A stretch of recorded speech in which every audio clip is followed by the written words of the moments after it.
এই প্রশ্নটি 2023 সালে চট্টগ্রাম বোর্ড আইসিটি পরীক্ষায় করেছিল।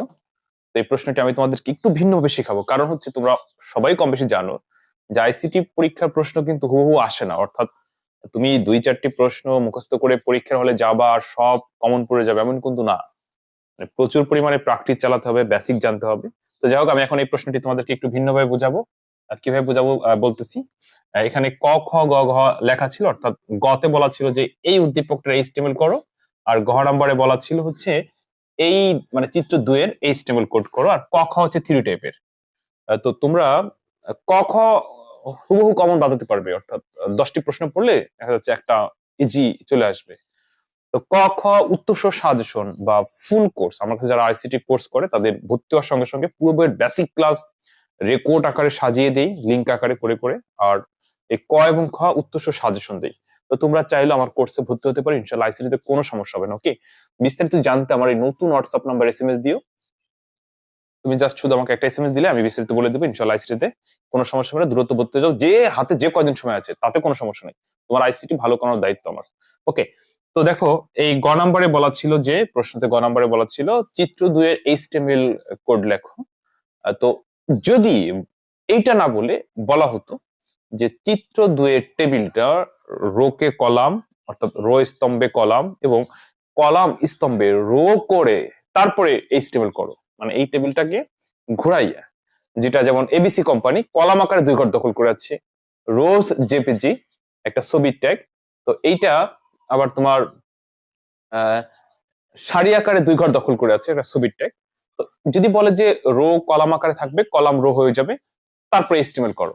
তো আমি কি বললাম যে আইসিটি প্রশ্ন হুবহু আসে না, প্রচুর পরিমাণে প্র্যাকটিস করতে হয়। অনেকেই এই প্রশ্নের ঘ নাম্বার পারবে, তোমরা পারবা, কিন্তু যখন এরকম একটু ঘুরাই দিবে যে রো কে কলাম করো, কলামকে রো করো, তখন কিন্তু অনেকেই গুলিয়ে ফেলবে। তো আমি এখন এই টেবিলটা ঘুরাই দিব, আমার সাথে তোমরা মিলাবে প্রয়োজনে। ভিডিওটি পজ করে রাখো, তোমরা একটু ঘোরাও তো, দেখো তো হয় কিনা। আমি এখনই দেখাচ্ছি যে কেমনে ঘোরাতে হয়, তারপর আমি করে দিচ্ছি। বা আমি জানি যে এইটা তোমরা এস্টিমেট করতে পারবা, বা আমি ঘোরানোর পরে তোমরা এস্টিমেট করতে পারবা, বাট অনেকেই প্রশ্নটি ঘোরাইতেই পারবে না। ওকে, তো ঘোরাও। তো আমি ধরে নিলাম যে তোমরা ঘোরাইছো, এখন আমার সাথে মিলাবে। আর এটা জাস্ট হচ্ছে গ নাম্বারে আসছে, এখানে হলো ওয়েল টাইপের এইচটিএমএল, মানে এই যে প্রোডাক্ট লিস্ট আন্ডারলাইন, আর এটা হচ্ছে লিস্ট আকারে ওয়েল টাইপ দিয়ে করে দিবা। বা যদি না পড়ো আবার বেসিক ক্লাসগুলো দেখো। আর অথবা যদি আইসিটি আরো ভালো করতে চাও আমার এই হোয়াটসঅ্যাপ নাম্বার এসএমএস দিয়ে ভর্তি হয়ে যাও। তো যেটি বলছিলাম যে এটা আমরা এখন ঘোরাবো, দেখো কিভাবে ঘোরাই। টেবিল কিভাবে রো আকারে থাকলে কলাম বানাতে হয়, আর কলাম আকারে থাকলে রো কেমনি হয় দেখো। এখানে এসএল নং এইটা জাস্ট জায়গায় থাকবে এইচএল।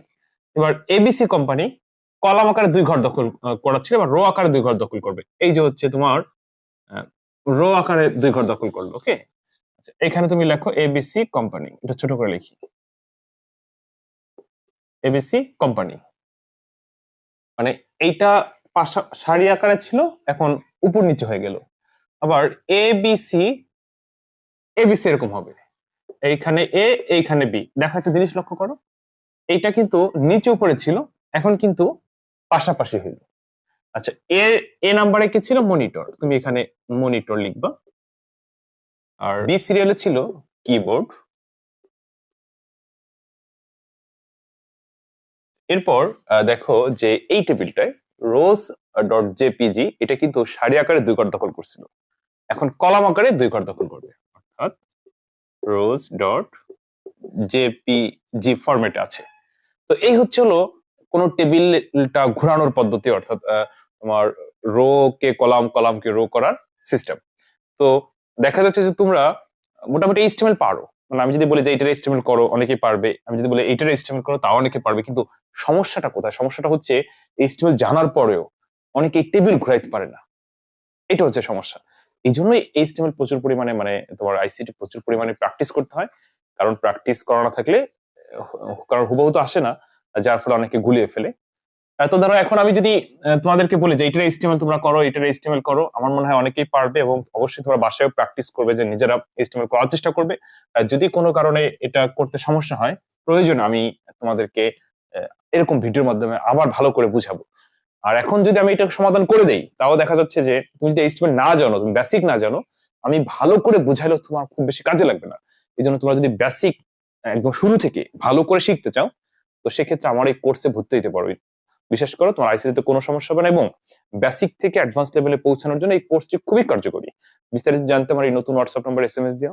তো ঠিক আছে, ভালো থেকো, অন্য কোনো দিন অন্য কোনো ভিডিওতে আবার কথা হবে। আসসালামু আলাইকুম।